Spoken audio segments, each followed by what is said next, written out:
Hi everyone, and welcome to Inside Riverside. I'm your host, Gabriella Madrigal. Today we'll celebrate a hometown hero making headlines around the world, checking out a big upgrade at one of Riverside's favorite parks, and checking in on what's happening in Riverside sports. All this and more coming up on Inside Riverside.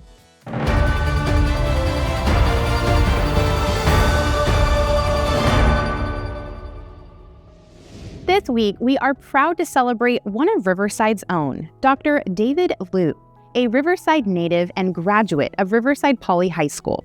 He was recently honored with the prestigious 2025 Breakthrough Prize in Life Sciences, often called the Oscars of Science, and announced by Jodie Foster and Lily Collins. Liu received the $3 million award during a star-studded ceremony on April 5th in Santa Monica.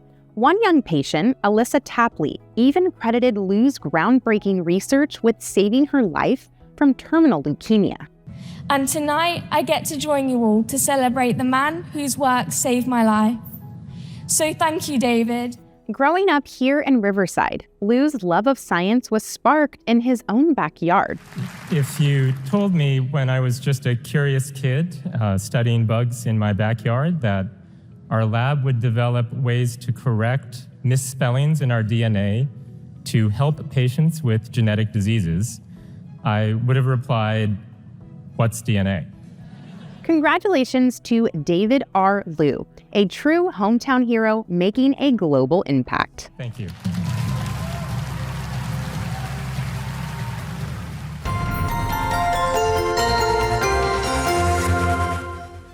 Riverside Tamale Festival celebrated its 12th year last weekend, raising funds for the historic Trujillo Adobe. The Tamale Festival is one of our important cultural events that happen all throughout the year. With 51% plus population of Hispanic and Latinos in our city, it really represents who we are as a community. And most events happen rain or shine, and it was definitely raining most of the day, but people still came out. The Adobe is being considered for the National Register of Historic Places on May 8th. Please visit rivtamalefest.com to sign the petition and let the State Historical Resources Commission know the community fully supports this initiative. Riverside kicked off its series of playground grand reopenings with a celebration at Hunt Park on April 30th. Families gathered to enjoy the newly upgraded playground space, which now offers even more fun and accessible features. The event brought together music, games, exciting giveaways, and plenty of smiles. Thanks to the efforts of Riverside's Parks, Recreation, and Community Services Department, events like these are helping to create vibrant, welcoming spaces. Hunt Park is located at 4015 Jackson Street, and the new playground is now open for everyone to enjoy. The City of Riverside has officially launched an exciting new program to bring cleaner, more affordable transportation options to our community.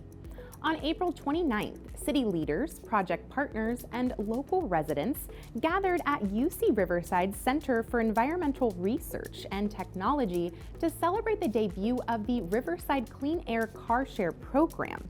This new service makes it easy for residents to reserve hydrogen-powered vehicles for short trips, giving more people access to clean, zero-emission transportation without the need to own a car.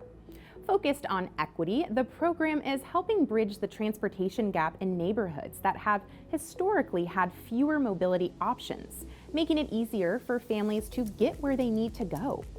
At the launch event, guests had a chance to explore the new fleet, take test drives, and hear from leaders about Riverside's commitment to sustainability, innovation, and community health.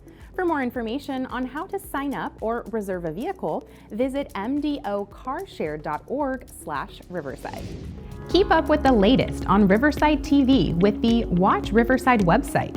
You can even add it to your mobile phone. Simply navigate to watchriverside.com on your favorite browser.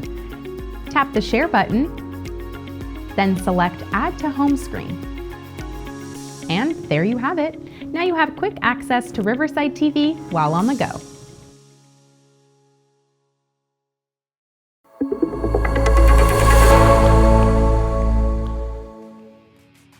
Welcome to the Riverside Sports Update. I am Pep Fernandez. Let's talk some CIF Southern Section playoff lacrosse. Shout out to the King boys and girls teams qualifying for the CIF Southern Section playoffs. To take you out to King High School.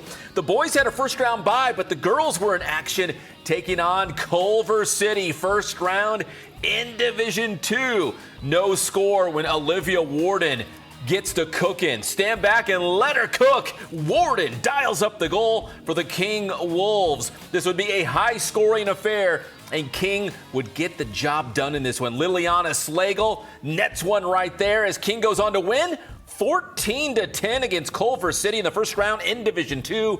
They advance to the second round. They will play on the road at Palos Verdes. Best of luck to the King girls lacrosse team in the next round.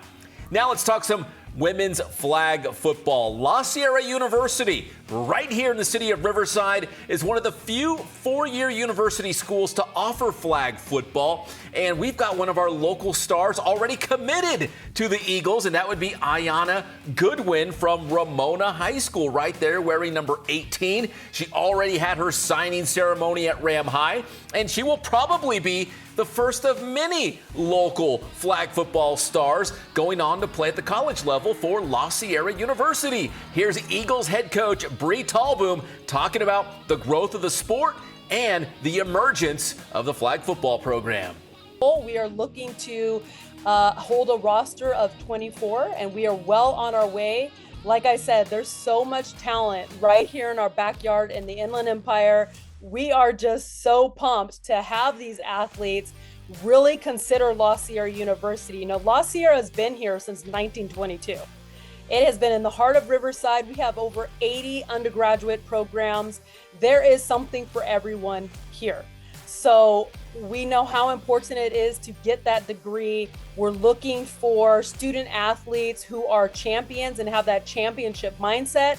So we want them to be champions on the field, champions in the classroom, and of course, champions of character. Coach, how exciting is it for you to take a program like this and build it from scratch? Like you're laying the foundation right now for what will hopefully be years and years of, flag football at La Sierra University. Absolutely. It's a dream come true. Like I said, I've been playing in a part of flag football for so long. I never thought that I'd get the opportunity to take it to this next level collegiately. And being able to bring a program and build it from scratch, creating the correct culture, making sure these student athletes are put first as people. I mean, I'm just so excited to see what's going to happen. And we are really recruiting who I would call overachievers. And I think they're going to push each other in the classroom and push each other even harder on the field. And I cannot wait to see what this cohort is going to do. They're going to help us really create the culture and hopefully in 4 years, once they graduate, leave a lasting legacy. Thanks, Coach, and fly, Eagles, fly. That'll do it for this edition of the Riverside Sports Update. In the future, going forward, and by popular demand, this sports segment will be its own standalone video right here on Riverside TV. Now, I still encourage you to watch Inside Riverside, but if you're looking for sports, it'll be here on the Riverside Sports Update, its own segment on Riverside TV. I'm Pep Fernandez, and we'll see you next time. That's it for this week's edition of Inside Riverside. If you have an event you'd like featured on our community calendar and the show, visit riversideca.gov/calendar. Click Submit Calendar Event Request and fill out the form. Until next time, remember to keep it local, keep it Riverside.